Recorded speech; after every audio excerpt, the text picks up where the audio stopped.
Hi there, welcome to Story Time with Uncle Bill. Today's 22 of a year to get fit.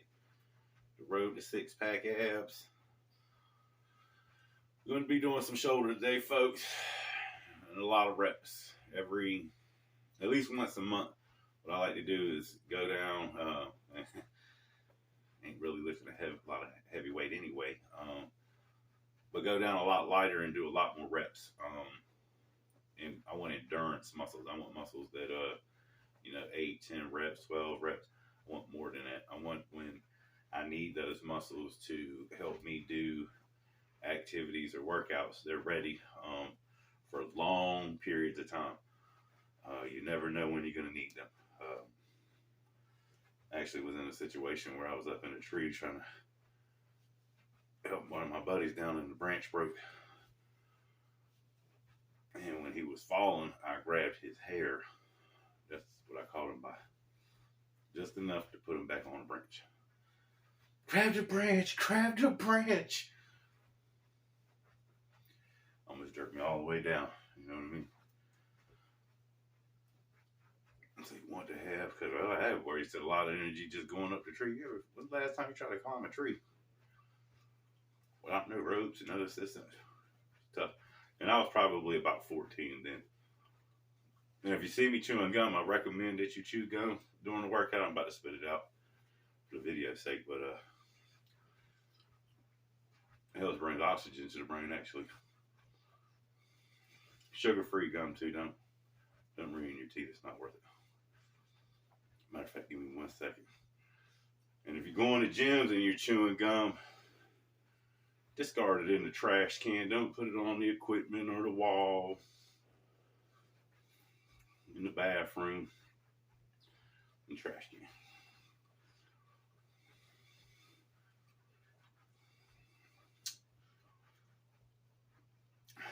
I got a little story to tell today too.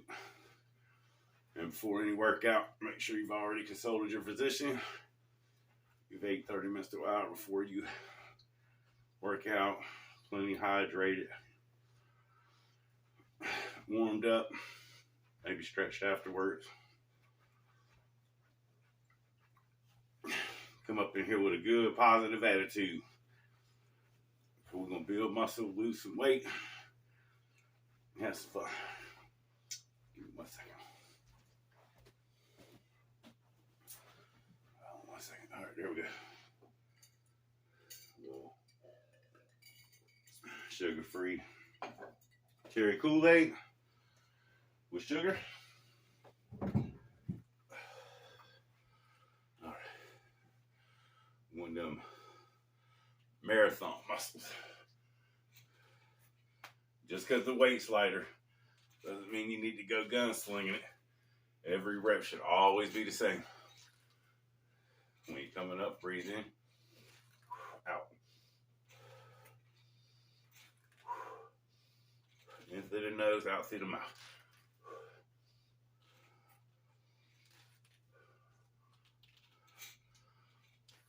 And I ain't keeping count or anything. I'm just going until it hurts. And as I can feel it right now. And look, your stomach, like that's relaxed. Stomach should be in, knees slightly bent, straight up. Nothing else should move. Forearms, shoulders. Forearms, shoulders.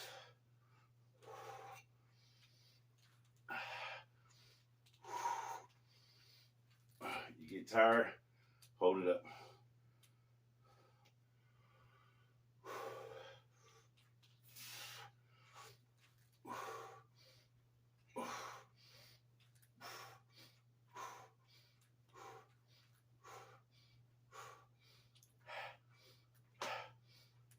Dang.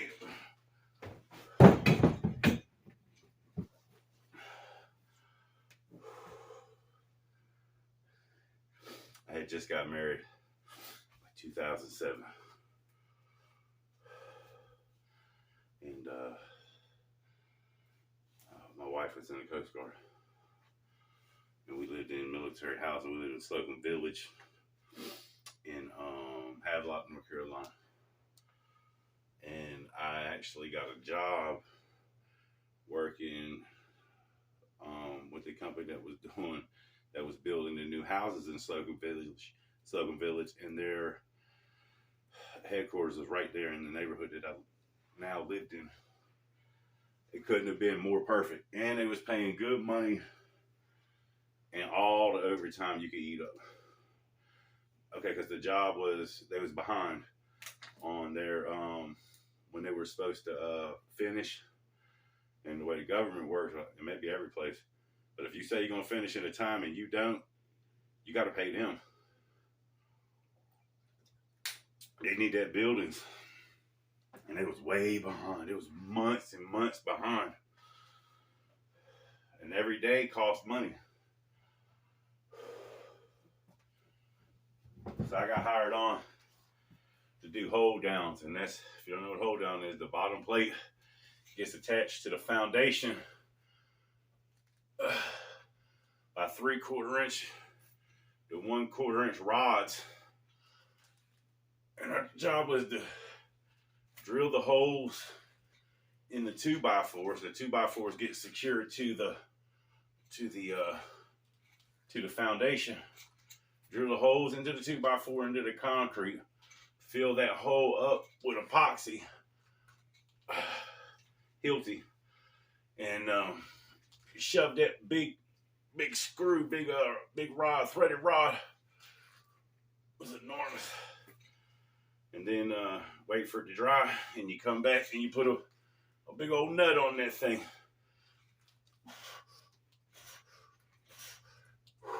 Oh man, I'm on fire. Push yourself. Never hurt yourself. So what that nut did, combined with that bolt into the foundation, doesn't allow that to lift off. And during Hurricane Katrina, you can see where those were important, because that storm was so powerful that when I got there 4 months after it hit, it was real easy to see going through neighborhoods that there was no houses, how the foundation, that's all it was left of. Whole neighborhoods was foundations. 50, 60, 70 foundations. You could probably build a house on them now. But they were gone. The houses, there was no house. Like, where the hell is the house? Not like there was, I've been through a million hurricanes. About 10. Normally the house got, it's got trees on it. A lot of shingles blown off. Maybe you lost the roof. The damn house is gone, people. And I'm talking about thousands. I've seen thousands and thousands like this. It was incredible, but that's the job of the hold down, is to make sure that doesn't happen. And there's like hundreds throughout the whole house. We had to follow a blueprint. It tells you how it is, and along with that, there's also brackets. They're the same thing that you nail into 2x4s just to make it stronger along the system. That was my job. We already did that. We'll just do one more. So, and there was only one dude doing it. He didn't even have a helper. So they had 2 projects going on. One in Slocum Village and one on Cherry Point, which was only like 5 minutes down the road. But I didn't want it, and it eventually became that one of us had to go, and I didn't want to go.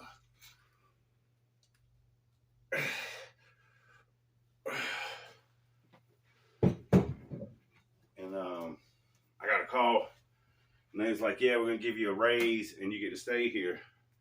And I was like, "Yes." Mind you, the second day that I worked, I shot a nail through my finger. I mean, a 16 penny nail straight through my finger. I had to go to the emergency room and get it pulled out. That was hairy, because I had smoked some weed probably like 2 weeks before that, and I had actually quit. My wife asked me to quit smoking weed. This is the first time I quit smoking weed in my whole life for anything or for anybody. No, won't never do that again. If I quit anything, I quit because I want to quit. You accept me for who I am, or it's cool. All right, we're gonna get on the bench now.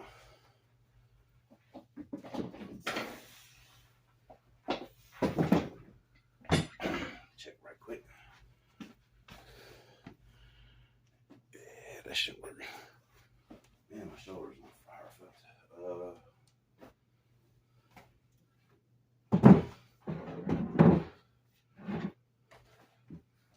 So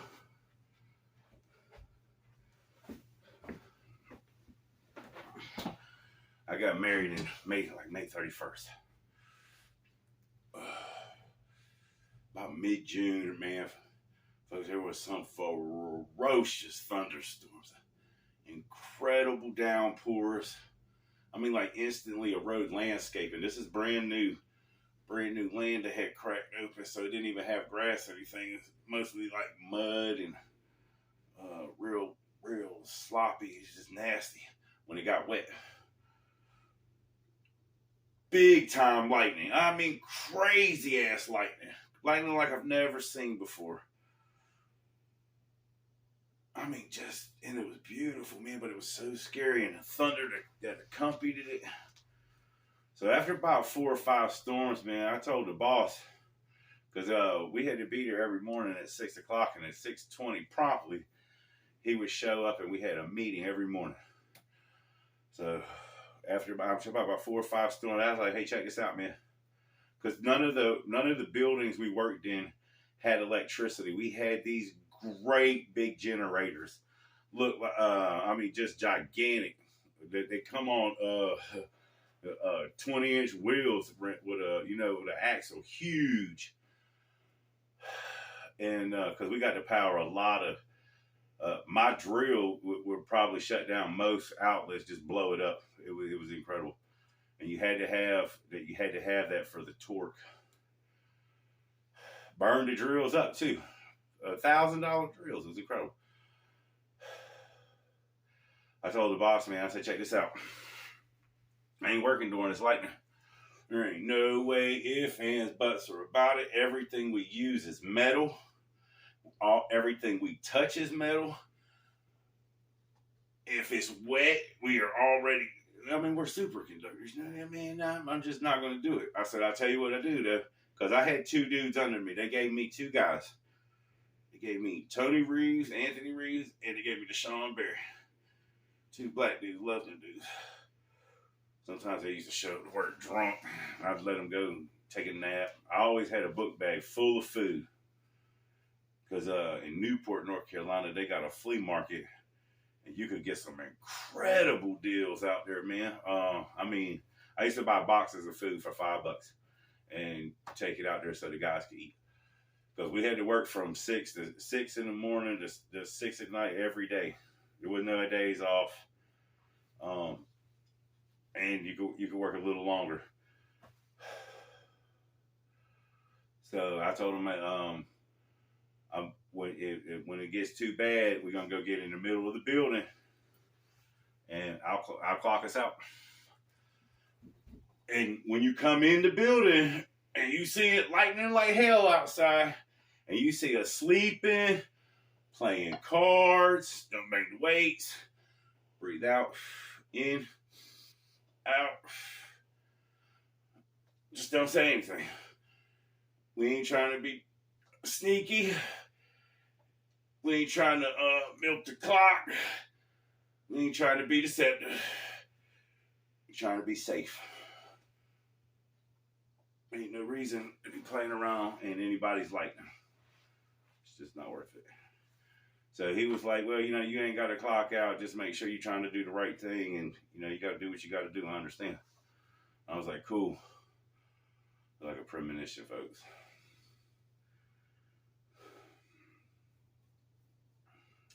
There's a couple times that I had this feeling, and one of them was right before I got locked up.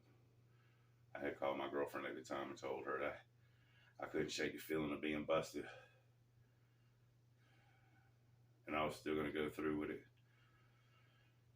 Because what if it wasn't? It was.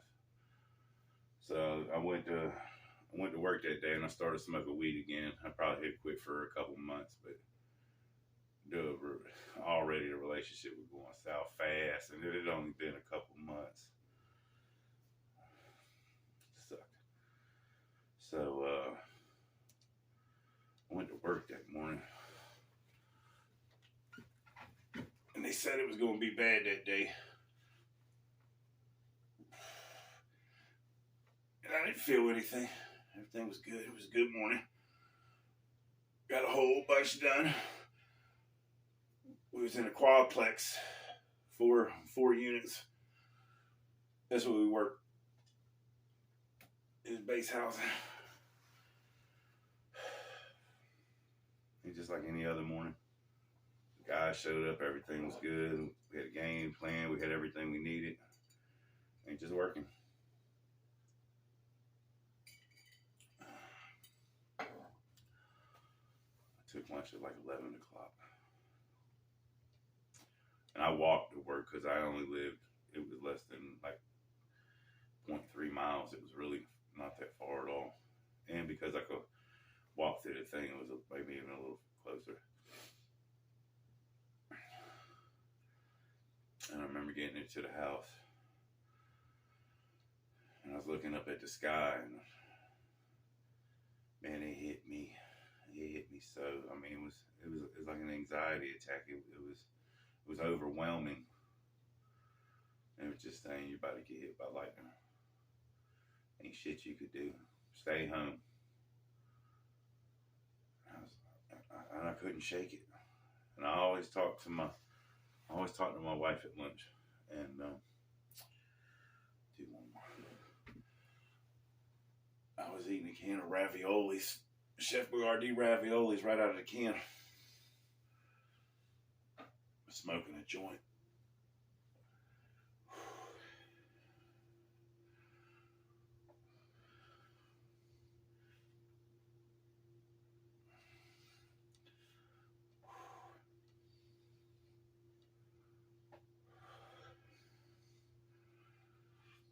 And I was like, damn, babe, I can't shake it. It's gonna happen. And she was like, just stay home, just stay home. I don't know how much she believed of it. I don't know how much you'll believe of it. Don't matter.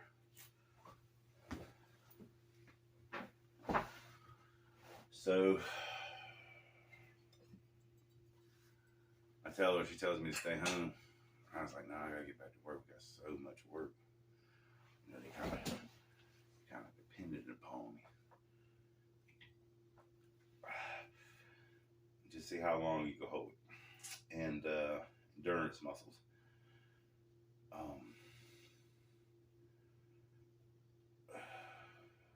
She's not serious. Go ahead and stay home. It ain't worth dying for if you're gonna get struck by lightning. I said, no, I think I'm gonna make it. I don't understand it. Man, that table is way too far. I gotta make a movement. I gotta make a movement.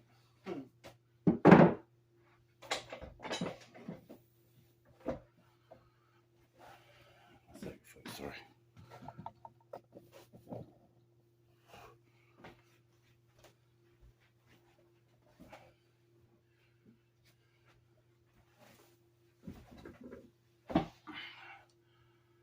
So, of course, I get off the phone, tell her I love her. Tear up my damn raviolis. I got a buzz. I feel good. Then you come back and do something.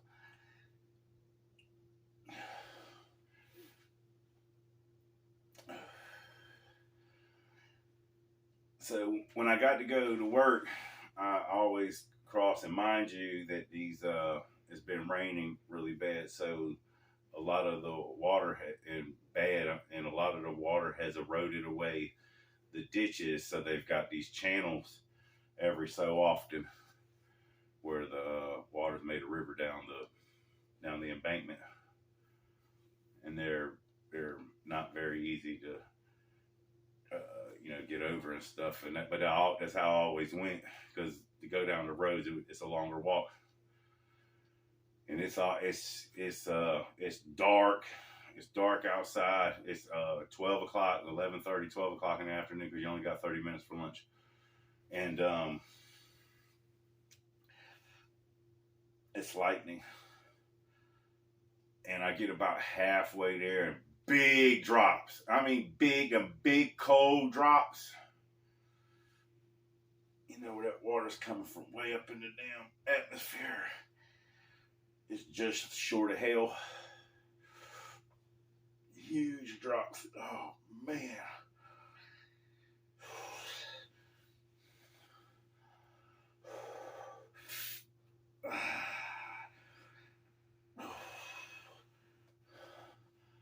And there's like 7 buildings that I could crawl under that have they're all open. All the garages are, there's no garage doors. So I get to the first one, I feel a little safer. It's pouring. The bottom has opened out. But, you know, there are duplexes and triplexes and quadplexes, and the garages are pretty much connected. So I just jump garage to garage. When I'm getting soaking wet and the lightning is ferocious. And normally the generator would be further away from the house, but for some reason, this one was pretty close to the garage. Wasn't that far away. Probably, I think it was because of an explosion or something. There was some kind of OSHA thing. All kind of, when you're dealing with the military, man, you got to follow all the rules and regulations. They shut you down. So what you supposed to anyway? So I actually get to the building that we're working in, and I hear the generator going. The dudes were in there working. Might have been a couple minutes late. I shut the generator off, ding, and I hurry up and do it too, because the lightning is bad. And so I get up in the thing, I'm soaking wet, just soaking wet. And I see the guys working. I was like, hey, come on, let's get in the middle. The hell with this shit. Got an extended lunch. It's bad outside. I mean, it's pouring. There's no gutters on the house, so you can. It's raining so hard you can barely see anywhere. You just see water. That kind of rain. And all the house doesn't have any sheetrock in it. It's all wooden studs. So you can see all the way through it. I can see all the way to the back wall. Right out the back of the house. It's got windows in it. And a stairwell. And they're all 2-story too. There's an upstairs to them. So Tony asked me to use my phone. I was like, yeah, man, go in the middle though. Because I was always taught you can get struck by lightning through the phone, and that would not be cool, especially with my phone. And you know what I mean? And so he took the phone, and Deshaun was in the laundry room messing around with a bolt, saying he was almost done. And sometimes you had to make sure that nut was secure to the wood. It had to be, because it would fail you, and then you would have to wait till the next day to get a passing inspection. So now we're gonna go to the front, double all the way up. So down. I turned around and looked. I was in the walk-in area to the laundry room. It was the connection between the garage and the entrance to the house. No walls. All the outlets, all the light fixtures. There was nothing in there but wires, hanging wires. There wasn't even no power to the house. It wasn't even hooked up. It didn't have an inspection yet. It didn't have sheetrock. They couldn't put power in there anyway.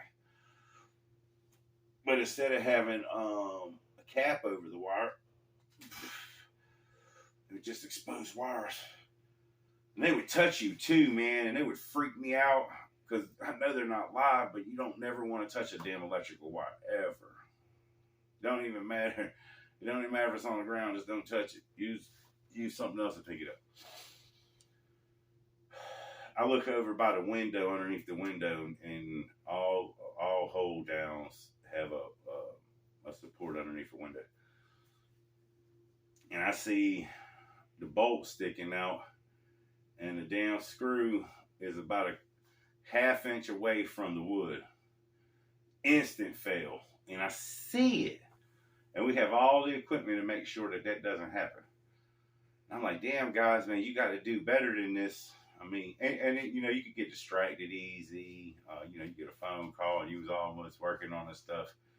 But the inspections had to be done when we had to get this stuff knocked out. It costs thousands of dollars every day. And they was going to give out bonuses too.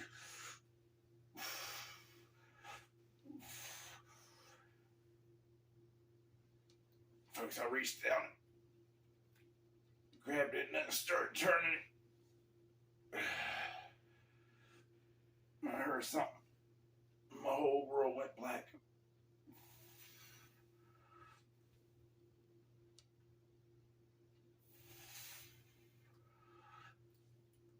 And I was bent over.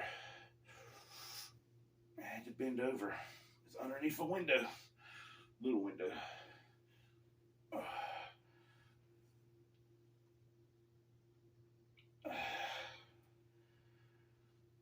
It was black, but I was conscious.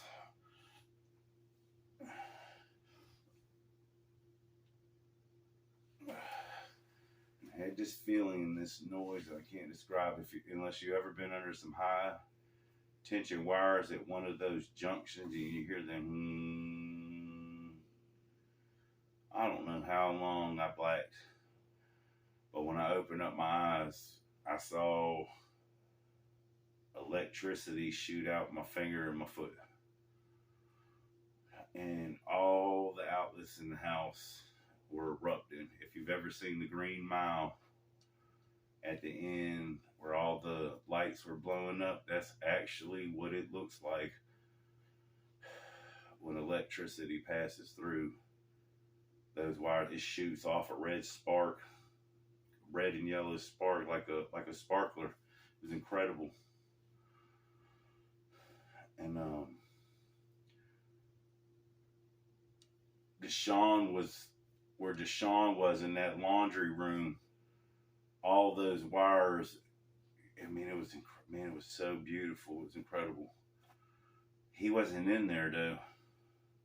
And I think I've been struck by lightning. When I looked down, folks, I was in convulsions. My whole body was shy. I couldn't stop it for nothing. And Reeves came up, and I see him on the phone, and he was like, God, I'm calling for help, I'm calling for help, I'm calling for help. And I was like, no, because I didn't want to have to take a piss test because I was high. And when I got shot by that nail, they took me to the hospital, and the first thing they did was piss me. But I had passed. But I didn't think I'd be able to this time, and I couldn't risk it. And besides, my wife is in the Coast Guard, so if there was anything wrong, man, my shoulder's on fire. If there's anything wrong, I'll just go to the hospital after I get off of work, because right now I'm fine. I couldn't stop. Man, they'll tell you. I'm trying to find them. Last time I heard, Tony had got in a bunch of trouble with some weed in North Carolina, and I think down in Mississippi. And the last time I saw Deshaun Berry was in Craven County Jail when he was telling the people that was in there that he had seen me get struck by lightning. Called me a miracle man. But I couldn't find Deshaun, and I grabbed my phone off a dude, and I was like, hey man, don't call nobody. I'm all right. Well, Deshaun had freaked out and ran away. He had ran outside the house and realized he had made a mistake, because that's where all the storming was at. And he just came out the other side of the building, or the other side of the back door. Because without walls, they're all connected. You can see all the way through a quadplex. It's just 2x4s. So they came over to me and they was like, damn dog, you got hit by the lightning. You got to go to the hospital, man. Look, you're freaking out, you're shaking and shit. And I was like, no, man, and I can't get fired. I was making like $1,000 a week, and this was in 2007, so that was great money now. It was really great money And I didn't want to risk it.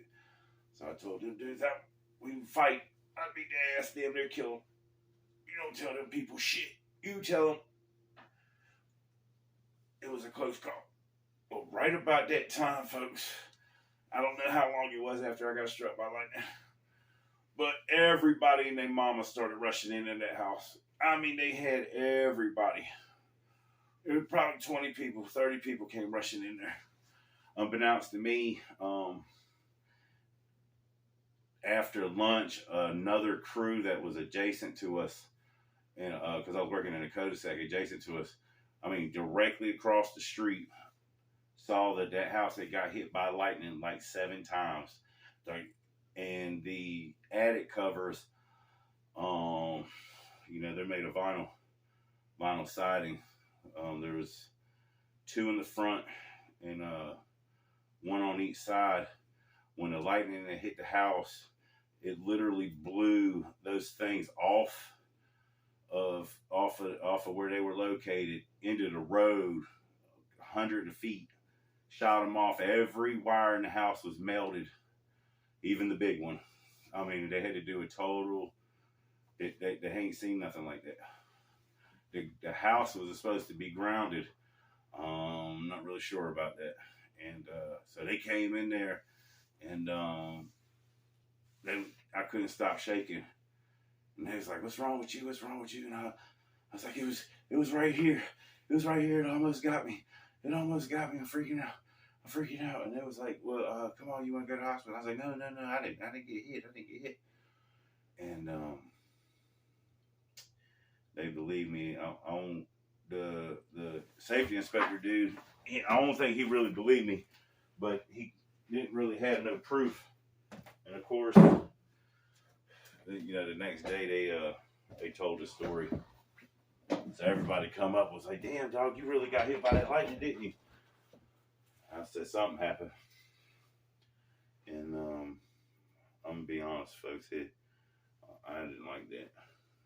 And I had almost been hit by lightning a whole bunch of times in my life. I mean, a bunch. Really close, where people come out and be like, "Yo, damn, did you get hit?" I was like, "No, I'm right here." And it'd just be right here, though. You can smell it. It's scary. And I don't know why I did. Like, even though the lightning didn't hit me, I was in water. I was in a storm. Doing something that tilling a couple of times really almost got me in a garden. This is really light.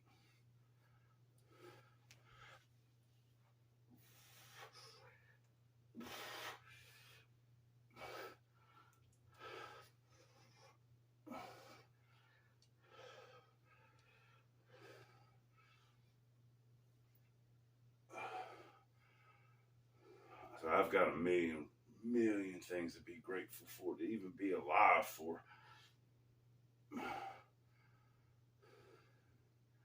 I sensed it, I felt it before it happened. Can't tell you what that feeling's like, though. It's incredible. It's a nothingness. Like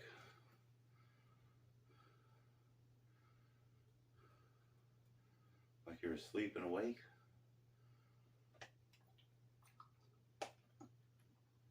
Maybe like blind. Maybe like what a blind person experiences. Because it seems like I was so conscious, but there was something invading me. So, regardless of what I do, don't ever feel sorry for me, because I ain't even supposed to be here. So I'm pushing, and I know I'm not going to live forever. And I know I'm not going to be able to do probably much of anything at some point. So while I can, I am. And everything's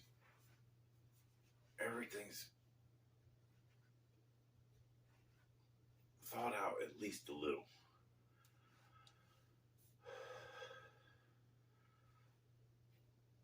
And if it involves pain, don't even for 1 second feel sorry for me.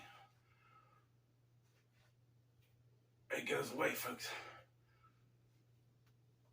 God's way of letting you know you're still alive.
And to be honest with you, I'm scared as hell of it. Have been my whole life. And I'm dumb enough to try to walk out in that shit because I'm not scared of anything.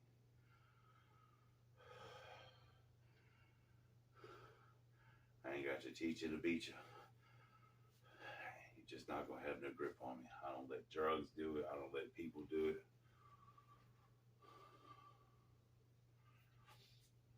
I'm going to take you head on. There's a lot of things you could do in life. The way you can handle a problem.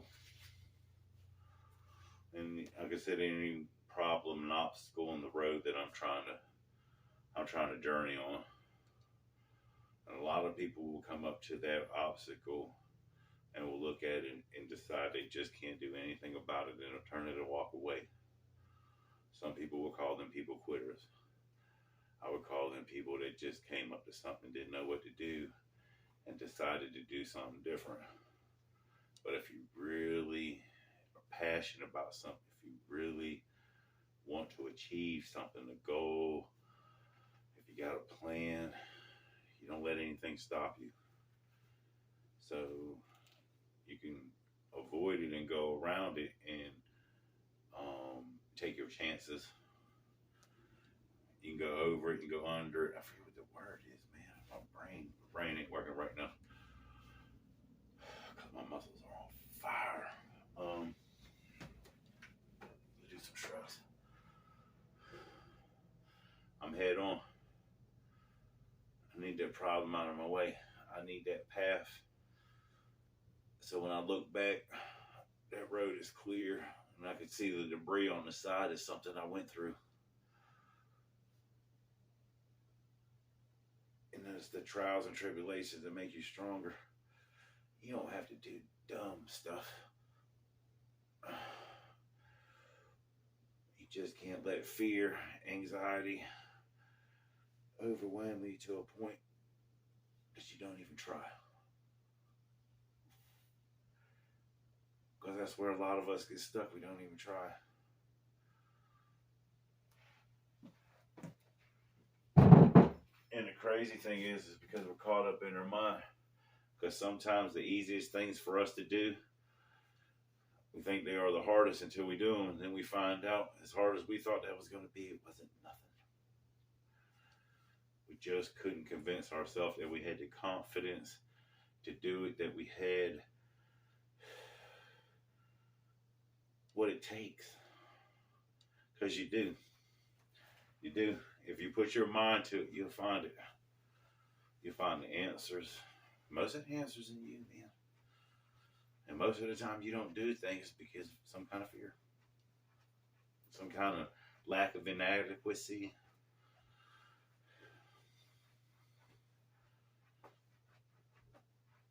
And anxiety is a real thing. and it'll always be there. Anytime you do something to challenge yourself, especially when it involves people, there's always some form of anxiety. Butterflies, I mean, it just sucks, but it goes away. Once you become confident about something, once you feel it, and you hit the groove, oh, it's easy. And people will see it and believe in you. Ain't that what you want? You want somebody to believe in you? You want to believe in something? You want to care about something? You want somebody to care about you?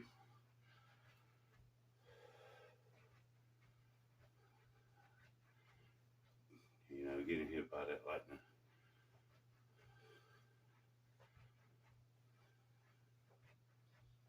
Man, it's just one of those things, you know, you go through life and go, you know, I could have done without that. I've been through worse. I just can't think of anything right now. John Smith.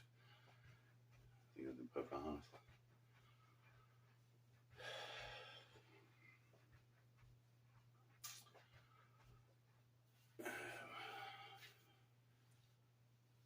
I was all right. Well, told my wife, checked all the vitals and stuff.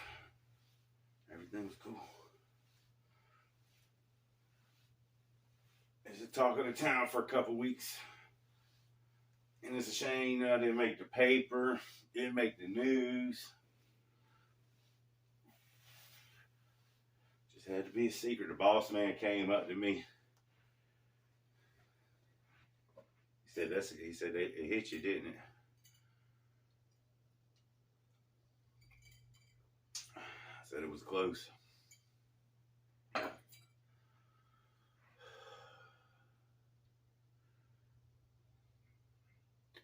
He said it's crazy that you called, that you even said something and that happened.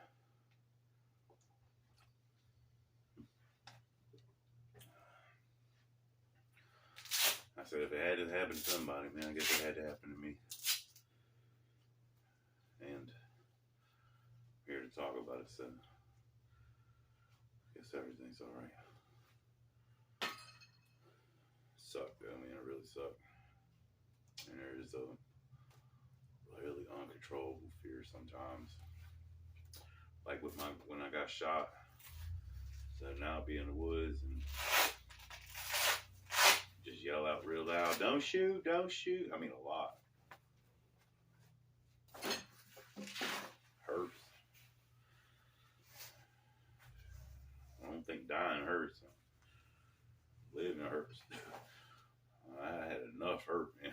That's why you don't see no heavy weights. And all this is gonna switch, and we'll have some Olympic weights. We'll have some universal weights, you know, where there's pulley systems and stuff all in one little gyms. We'll go to the gym. I mean, we've got a whole year to do this. We're gonna go to different cities. We're gonna go to different friends' houses. We might work out with them. Sometimes I got a lot of cool things lined up. It's just a matter of getting the people. But it's coming. And as hard as I can to push it, it's coming. So look, my shoulder's on fire. Hope everybody's having a good day and staying safe. If you can, hit that like button, share it, subscribe if you haven't.